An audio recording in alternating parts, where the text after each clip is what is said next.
Kalau kita ngomongin Indonesia, pasti kebayang belasan ribu pulaunya ya kan? Tapi, sadar nggak sih, kalau di antara pulau-pulau itu ada ratusan dunia lain yang tersembunyi. Dunia yang tersimpan di dalam bahasanya. Yuk kita bedah bareng-bareng kekayaan linguistik Indonesia yang luar biasa ini. Coba dibayangin, di dalam satu negara aja ada lebih dari 700 bahasa yang hidup dan berbeda. Dan ini bukan sekedar dialek ya, ini benar-benar bahasa yang unik satu sama lain. Angka segitu tuh langsung menempatkan Indonesia di jajaran elit dunia, sejajar sama Papua Nugini sebagai salah satu negara paling kaya bahasa di planet ini. Bisa dibilang kita ini superpower linguistik yang mungkin selama ini nggak kita sadari.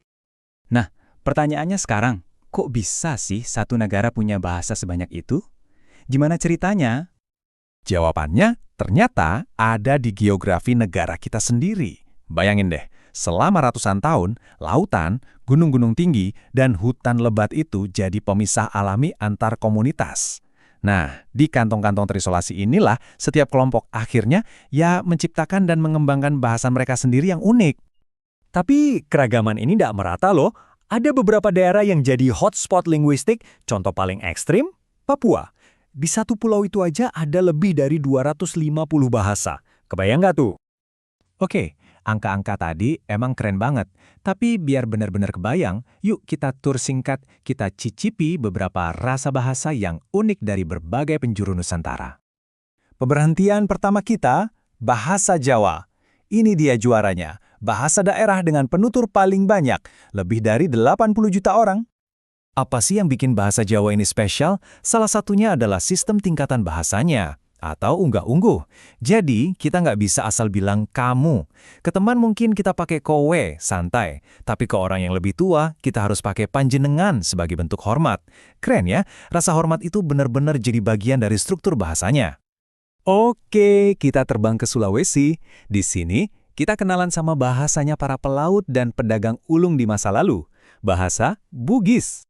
Dan ini bukan cuma soal ucapan loh. Bahasa Bugis punya aksara kunonya sendiri yang keren banget, namanya Lontara. Punya aksara sendiri itu nunjukin kalau peradabannya udah dalam banget, dengan sejarah literatur yang kaya, yang terus diwariskan turun-temurun. Dari Sulawesi, kita lompat ke Sumatera Utara, kampung halaman dari rumpun bahasa Batak. Kalau dengar orang ngomong Batak, pasti langsung kerasa intonasinya yang tegas dan kuat kan? Ini mencerminkan budaya mereka yang menghargai keterus-terangan. Tapi di balik tegasnya itu ada kehangatan yang luar biasa. Semuanya terangkum dalam satu sapaan ikonik mereka, Horas. Nah, biar makin kerasa bedanya, gimana kalau kita ambil satu kata sederhana, terus kita lihat gimana kata itu diucapkan di berbagai daerah. Siap? Kita mulai dari yang paling dasar, makan. Kalau dalam bahasa Indonesia, ya makan. Tapi di Jawa jadi mangan. Geser dikit ke Sunda, jadi dahar. Di Sulawesi orang Bugis bilangnya makan re. Dan jauh di pegunungan Papua, suku Dani menyebutnya eme. Satu aktivitas, 5 kata, 5 dunia yang benar-benar beda. Contoh lain, air. Di Jawa kita kenal banyu. Di Sunda, cai. Jauh di Kalimantan, suku Dayak Ngaju menyebutnya hai. Terus di Pulau Biak, Papua jadinya iar. Dari sini aja udah kelihatan banget kan gimana bahasa-bahasa ini berkembang sendiri-sendiri. Satu lagi deh, ucapan terima kasih. Ada matur nuwun di Jawa, suksma di Bali, mauliate dari orang Batak, sampai su yang singkat di Papua.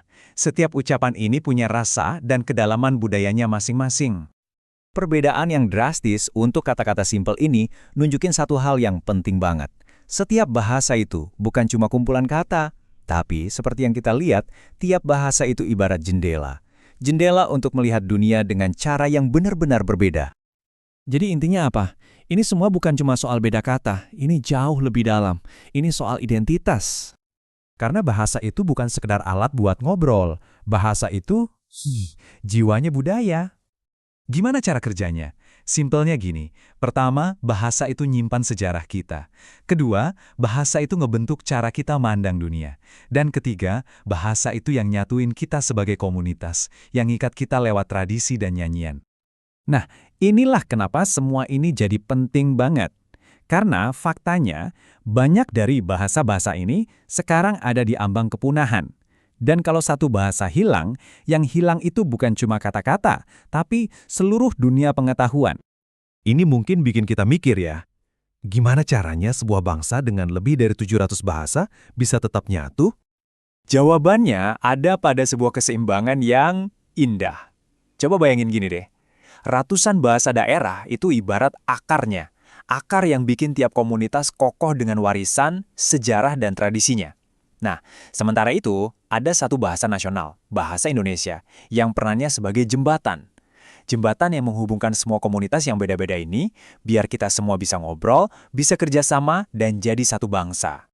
Kekayaan bahasa yang kayak permadani ini bukan cuma harta karunnya Indonesia loh. Ini jadi pengingat buat seluruh dunia kalau keragaman dan persatuan itu bisa jalan barengan. Dan ini mungkin jadi pertanyaan buat kita renungkan bareng-bareng.